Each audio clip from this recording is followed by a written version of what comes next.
Ne parlez plus trop parce que voilà, je... Mhm. Voilà. Ouais, Je, je vais rester là. Le fait que je n'ai pas aussi, j'ai seulement le portable ici là en fait, tu vois. Et quand je fais, oui, donc s'il reste seulement sur le portable, je ne dois pas aussi avoir les messages et les informations. Non.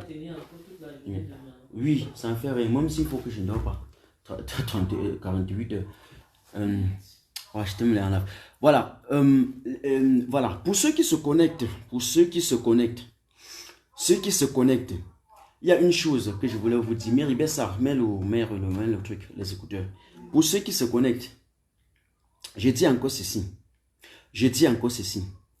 Dites à ceux qui sont au Cameroun de sortir d'où vient, comment est-ce que les gens peuvent arriver chez le président élu et puis la police leur demande de quitter, disant qu'ils sont sur la voie publique. Donc le domicile privé de quelqu'un est devenu la voie publique. Nous vivons réellement dans quel pays? Nous vivons dans quel état animal? C'est quelle société de la jungle ça?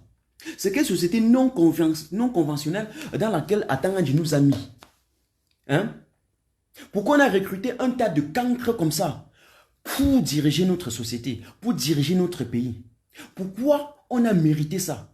Le Cameroun est le seul pays au monde où le peuple a été le plus paisible possible.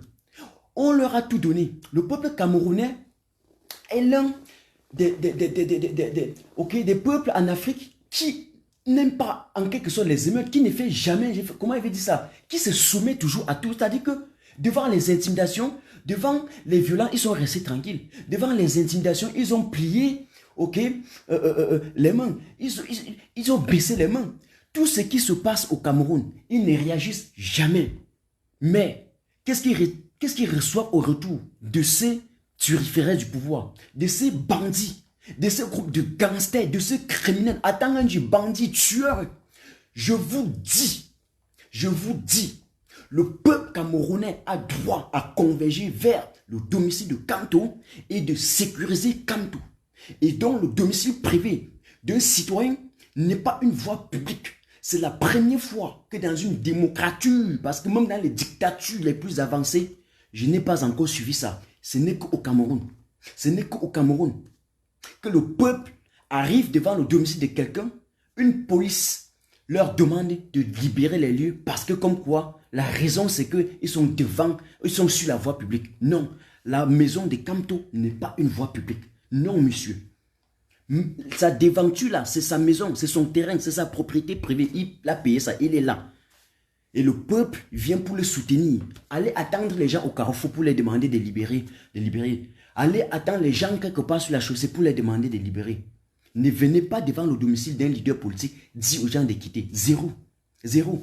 Et je tire un coup de chapeau à ces quelques Benskineurs qui sont devant, à ces quelques citoyens qui sont déjà devant et qui ont refusé de partir. Je tire un coup de chapeau. Je dis big up.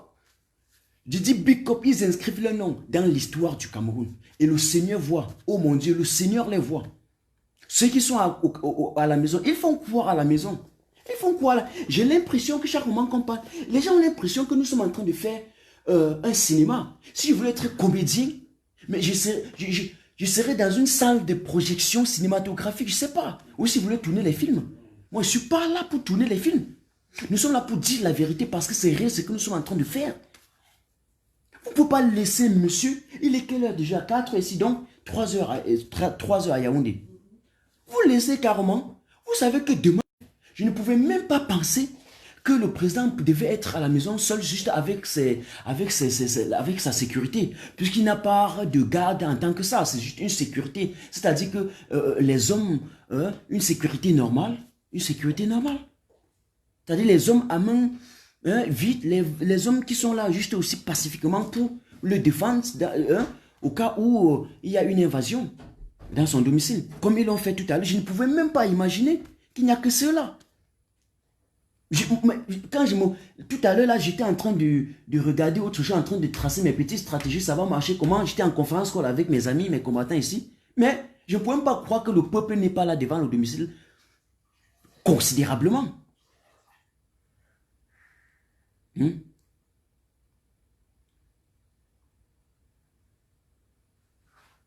Le peuple camerounais doit sortir. Et je vous dis, même à l'heure-ci là, sachant même que la plupart de nos confrères, de nos consoeurs sont en quelque sorte, ils sont un peu amorphes et qui n'attendent que l'engouement populaire, qui n'attendent que l'effet de masse pour sortir. Il va donc falloir que, et là je m'adresse aujourd'hui aux militants du MRC, ceux qui sont à Yaoundé, le MRC au Cameroun aujourd'hui, c'est l'un des partis politiques qui a plus de militants.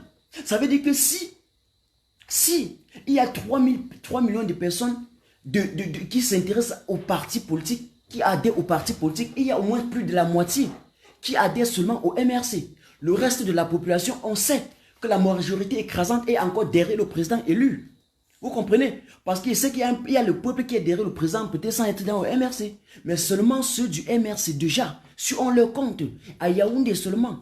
Mais il y a plus d'1 million de personnes là-bas à Yaoundé qui aiment et adhèrent même au MRC. Donc ceux-là, même si c'est la moitié, même si c'est un cinquième qui sort pour aller devant le domicile du président Maurice Kamto, il s'ensuit qu'on aura au moins une foule, mais une population considérable.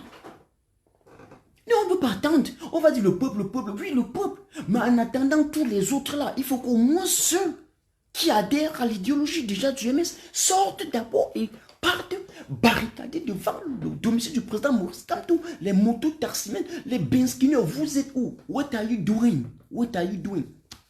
What are you doing?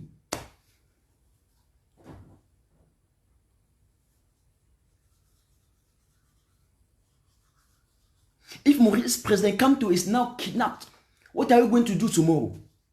Because it's our leader. It's the one who is going to give out our freedom. Levez-vous, allez là-bas.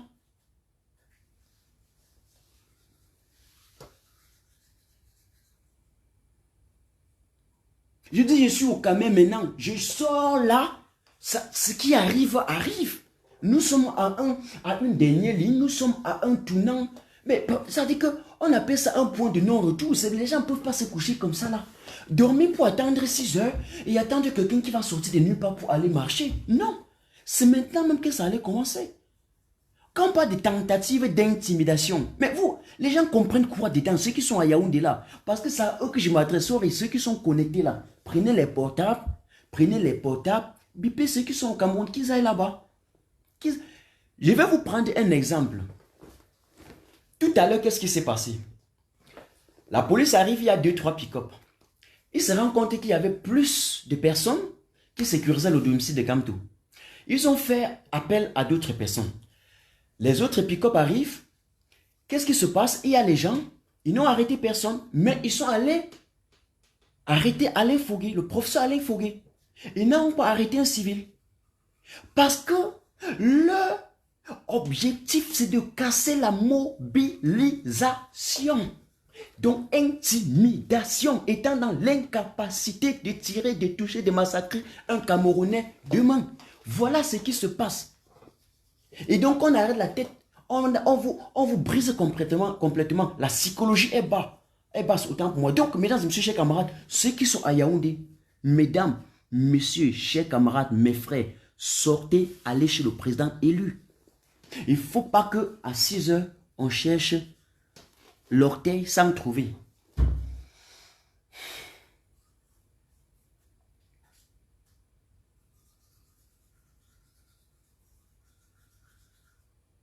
Je reviens vers vous. Je vais aller à la trousse de l'info pour être sûr au moins. Voilà, on fait comme ça. Ciao, ciao.